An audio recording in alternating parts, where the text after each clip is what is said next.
তখন তিনি উত্তর দিয়েছেন, ওয়া আদামু বাইনার রূহি ওয়াল জাসাদ, আমি আল্লাহর কাছে নবী হিসাবে মর্যাদা প্রাপ্ত হয়ে আছি যখন আদম আলাইহিস সালাম তার রূহ এবং শরীরের মাঝামাঝি অবস্থায় আছেন, এখনো ওনার পরিপূর্ণ শারীরিক গঠনই হয় নাই, তখনই আমি আল্লাহ তাআলার কাছে নবী হিসাবে লিখিত হয়ে আছি।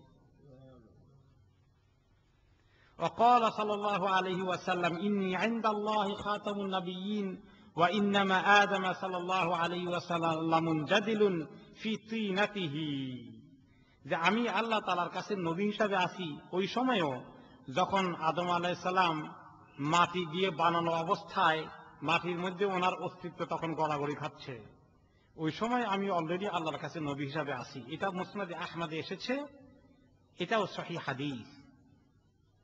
এটাকে তারা দলিল হিসাবে ব্যবহার করে যে আদম আলাইহিস সালামের আগেও আল্লাহ তাআলা রাসূলুল্লাহ সাল্লাল্লাহু আলাইহি ওয়াসাল্লামকে পয়দা করেছেন, নবী হিসাবে ঘোষণা দিয়েছেন। এটা ভুল বুঝেছে এই হাদিসগুলো। সেটা হলো যে মানুষ সৃষ্টি করার কতদিন আগে আল্লাহ তাআলা মানুষের সবকিছু লিখে ফেলেন বলেন তো? কতদিন আগে? এক একজন মানুষ পয়দা হওয়ার কতদিন আগে তিনি দুনিয়াতে কি হবেন, আলেম হবেন না জালেম হবেন, হ্যাঁ, সাদা হবেন না কালো হবেন, মহিলা হবেন না পুরুষ হবেন, জন্মের কতদিন আগে রিজিকের এই ফয়সালাগুলো, তাকদীরের ফয়সালাগুলো করে দেওয়া হয়? 50,000 বছর আগে, জন্মের 50,000 বছর আগে এগুলো ফয়সালা লেখা হয়। আপনারা জানেন না যে আমাদের হায়াত মউত থেকে আরম্ভ করে সবকিছুর ফয়সালা 3 বার লেখা হয়? ভুলে গেছেন, কনফিউশন হয়ে গেছে, কেউ কেউ 4-5 মাস আগের কথা বলছেন, এটাও ঠিক, কিন্তু 50,000 বছর আগে সহিহ হাদিস আছে। আবার লাইলাতুল কদরের কথাও তো আছে। তো একবার এই ফাইনাল বরাদ্দ করে দিন আল্লাহ তাআলা মানুষ সৃষ্টির 50,000 বছর আগে, একসঙ্গে মুদ্রা কথায় লিখে দেন এই লোকটা কি হবে, একটা সারাংশের মতো খুব কম সাইজ আকারে 50,000 বছর আগে এগুলো লেখা হয়ে যায়। সেই লেখাগুলোকে আবার মানুষের এই তখন যে লেখা হয় তখন মানুষের কোনো বডি নাই, এই অস্তিত্ব হয় নাই এখনো। যখন মানুষের এই অস্তিত্ব হয় মায়ের পেটে, কত বছর কত মাস গেলে মায়ের পেটে এই শরীরের ভিতরে রূহ চলে এসে কমপ্লিট হয়ে যায় মোটামুটি কত মাসে? 4 মাস। 4 মাসের মাথায় এইসব এই বডির ভিতরে বাচ্চা মায়ের পেটে তার রূহ চলে আসে। আল্লাহ তাআলা ফেরেশতাকে পাঠিয়ে দেন, এখন তার বডিতে রূহ লাগিয়ে দিয়ে আসা, ফিট করে দিয়ে আসা। মেশিন, রূহের মেশিন ফিট করা হয়। এই মেশিন ফিট করার সাথে সাথে তখন কিন্তু টিক টিক করতে থাকে। তখন বাচ্চা মায়ের পেটে থাকতে হার্টবিট ঠিক আছে কিনা হসপিটাল আল্লাহ রেগুলার চেক করে। আর যখন চেক করে দেখবেন যে তখন ওরা মেশিন লাগায়, এরকম আওয়াজ পাওয়া যাচ্ছে হার্টবিটে, ঠিক কিনা?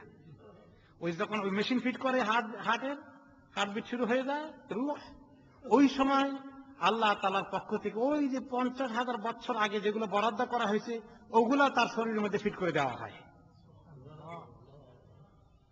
এখন সে কতদিন বাঁচবে, নাকি জন্মের আগেই মরে যাবে সেটাও লেখা আছে, নাকি জন্মের পরে মরবে, 10 বছর বয়সে মরবে, না 20 বছরে ক্যান্সার হয়ে মরবে, না 70 বছর বাঁচবে, সব কিছু লেখা হয়ে যায়।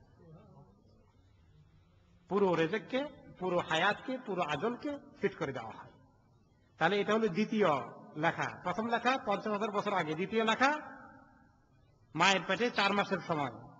এবার আসেন আবার 3 নম্বরের লেখা হয় প্রত্যেক লাইলাতুল কদরে, ফিহা ইফরাকু কুল্লু আমরিন হাকিম আমরাম মিন ইনদিনা।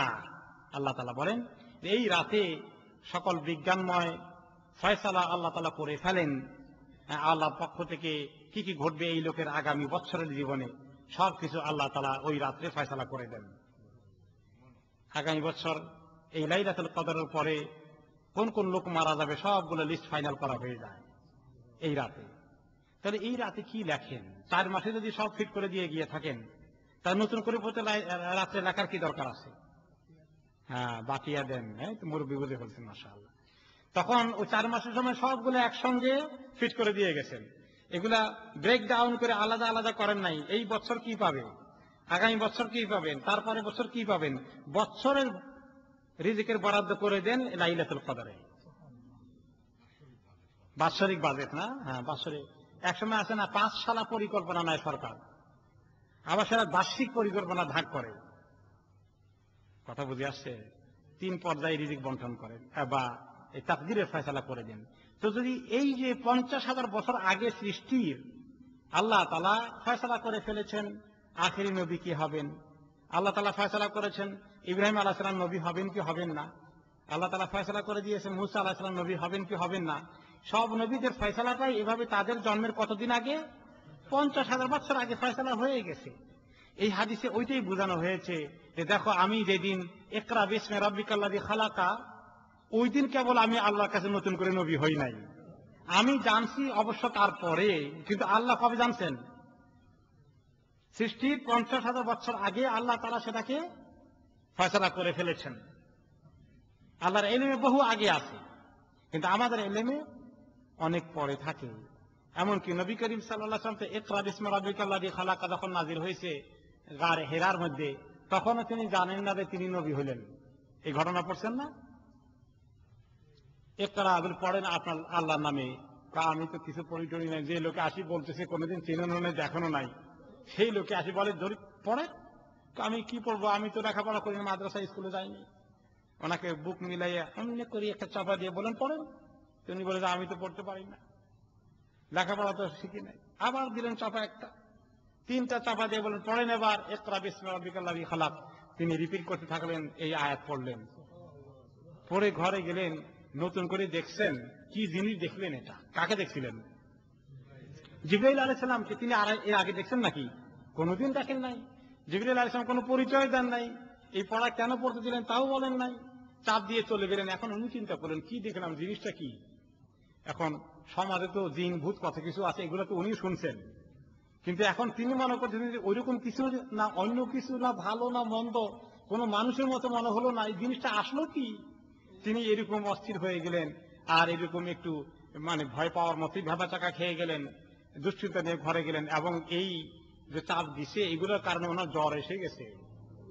এমন জ্বর আসছে, ঘরে ঢুকে বললেন মা খাদিজাকে আমাকে জলদি করে কম্বল দিয়ে জড়িয়ে দাও, আমার জ্বর এসে গেছে। বলে কি হলো? উনি সান্ত্বনা দিলেন, কি ব্যাপার কি? সর্বনাশ, বলো না, আজকে এমন কিছু ঘটছে যেটা কোনোদিন দেখি নেই, কোনোদিন ঘটে নাই, এক অদ্ভুত জিনিস আর হলো, কি হয়েছে কি হয়েছে? বললেন যে আমাকে এরকম করে চাপা দিল কি একটা জিনিস এসে, এরকম মানুষ কোনোদিন দেখিও নাই, কোনো পরিচয় নাই, এগুলো পড়তে বললো। এখন আমি কি দেখলাম, আমি তো এখন মানে কিছু বুঝতে পারছি না, ঘাবড়িয়ে গেছেন তিনি। তো মা খাদিজা বললেন